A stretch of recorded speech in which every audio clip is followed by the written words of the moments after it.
हकीकत बोलना कोई गुनाह नहीं है। अगर सच बोलना गुनाह है तो हाँ, हम सब गुनाहगार हैं। जिसके हाथ में है भाजपा का झंडा, समझो वो भ्रष्टाचारी, बलात्कारी या तो गुंडा। नहीं, यही तो बात है कि झूठ बोलने से पाप लगता है और सच बोलने से मिर्ची।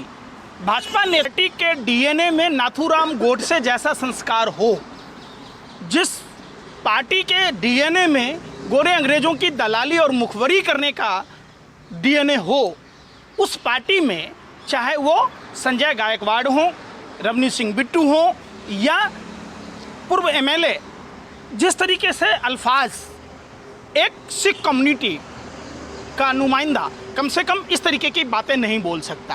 तो हमने राहुल गांधी विदेश जाके इस तरह के बयान भी बिहार में नवादा में घटना हुई, आप उस पर सवाल इसलिए नहीं पूछते कि वो भाजपा शासित शासन वहाँ चल रहा है। आप नहीं बताते कैसे दबंगों ने, कौन सा जंगल राज नहीं है बताओ।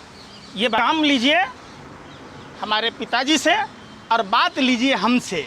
भाजपा के नेताओं का यही मूल मंत्र है। तरह से राहुल गांधी पर विवादित टिप्पणियां की जा रही हैं, जीभ काटने को लेकर आतंकवादी तक बोल दिया है, कैसे देखिए ये संगति का असर है। ये वो लोग हैं, रवनीत सिंह बिट्टू देखिए कांग्रेस में थे, कभी भी इस तरीके के अल्फाज इनके मुंह से नहीं निकलते थे। जैसे ही भाजपा की संगति में गए,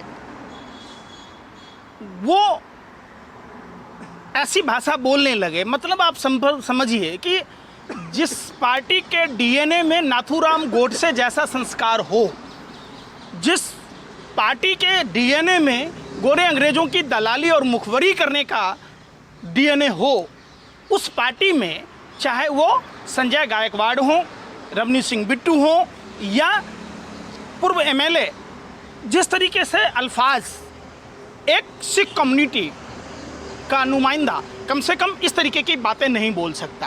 तो हमने राहुल गांधी विदेश जाके इस तरह के बयान क्यों देते हैं? देखिए बयान क्या है आप समझिए। बयान पर अगर आप ध्यान देंगे तो हकीकत बोलना कोई गुनाह नहीं है। अगर सच बोलना गुनाह है तो हाँ, हम सब गुनाहगार हैं। यही तो बात है कि झूठ बोलने से पाप लगता है और सच बोलने से मिर्ची। भाजपा नेताओं को इतनी मिर्ची लगी हुई है कि भाजपा के लोग अब इस तरीके के अपभ्रंश भाषाओं का प्रयोग करते हैं। ये एक सोची समझी राजनीति है।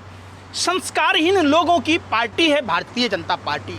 आप इसमें देखेंगे रेपिस्टों का सम्मान करने वाला, चाहे वो बिल्किस बानो हो या देश की पहलवान बेटियों के मामला में हो, आप जब देखेंगे भाजपा के लोग सम्मान करते हैं।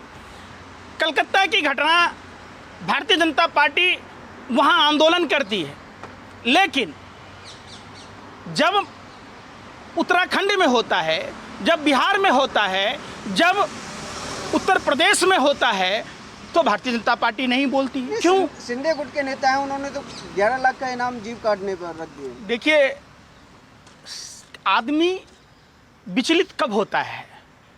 जब वो मानसिक दिवालियेपन का शिकार होता है। सीधी सी बात है, जब आपको कुछ नहीं सूझता है तो आपको हिंसा दिखती है। तो भारतीय जनता पार्टी इतनी हताश है, निराश है कि भारतीय जनता पार्टी को देश ने नकार दिया है। और यही कारण है कि भारतीय जनता पार्टी का बयान नहीं है। अरे सुन तो लीजिए, पार्टी फिर वही वाली बात। कंगना का बयान क्या है भाई? क्यों नहीं आप उसको बर्खास्त करते हैं? क्यों नहीं पार्टी से निष्कासित करते हैं? आप एक बात बताओ, उन्होंने जो हमारे देश के, आपको यही चीज़ समझना होगा, सिख कम्युनिटी से सीखना होगा। आप उनके गुरुद्वारों में जाइए, कैसे वो,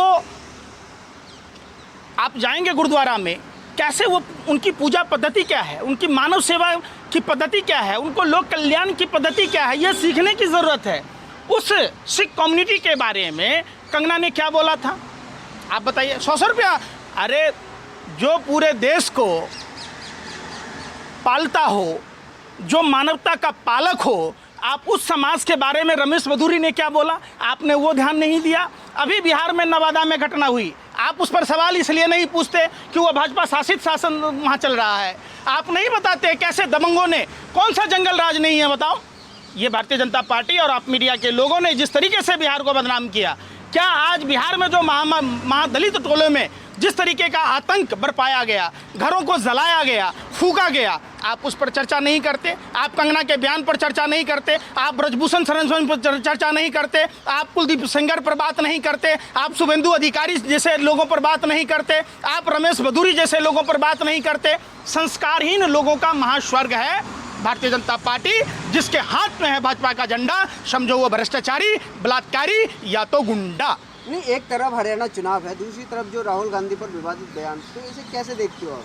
देखिए, हाथी चलता है तो हाथी के पीछे कुत्ते भौंकते हैं, हाथी के आगे नहीं भौंक सकता।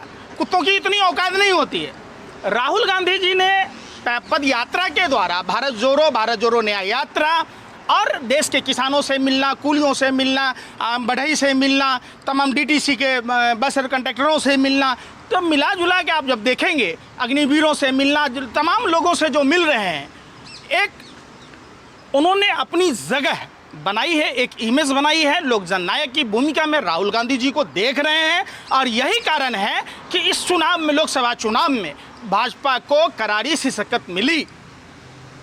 किया तो था इन्होंने, किया ना, महाराष्ट्र में जोड़ तोड़ की राजनीति की थी। आज कहते हैं को नया शगुफा ले आए। अरे भैया, एक बात बताइए कि जैसे महाराष्ट्र में आपने सरकार गिरा दी, कर्नाटक में गिरा दी थी, गोवा में गिरा दी थी, मध्य प्रदेश में गिरा दी थी, तो क्या फिर चुनाव होंगे? ये मोदी जी का ये एक जुमला है। और हर, आप समझिए, ये वन नेशन वन इलेक्शन से जो क्षेत्रीय मुद्दे हैं, जो पंचायत के मुद्दे हैं, जो राज्य के मुद्दे हैं, जो राष्ट्रीय मुद्दे हैं, तीनों एक साथ कैसे होगा? राहुल गांधी पर इस तरह की टिप्पणियां क्यों की जा रही हैं? देखिए, ये हताशा और निराशा में है। हमारे यहाँ कहा जाता है चले ना आवे तांगन टेढ़ा। भाजपा नेताओं को उनको पीछे करने का मादा ही नहीं है। पैदल चलने वाला कौन है उसमें? सब तो उड़न खटोले पर चलता है, अडानी के उड़न खटोले पर। सबको हवाई जहाज चाहिए, सबको एसी चाहिए। वो किसानों का दर्द नहीं समझ सकते, वो कूलियों का दर्द नहीं समझ सकते, वो देश की महिलाओं का दर्द नहीं समझ सकते, वो पेपर लीक से प्रभावित छात्रों से नहीं मिल सकते। अग्निवीर जो इन्होंने महाविनाश योजना लाई है, उन लोगों से नहीं मिल सकते, बेरोजगार युवाओं से नहीं मिल सकते। तो एक ही काम है कि काम लीजिए हमारे पिताजी से और बात लीजिए हमसे। भाजपा के नेताओं का यही मूल मंत्र है।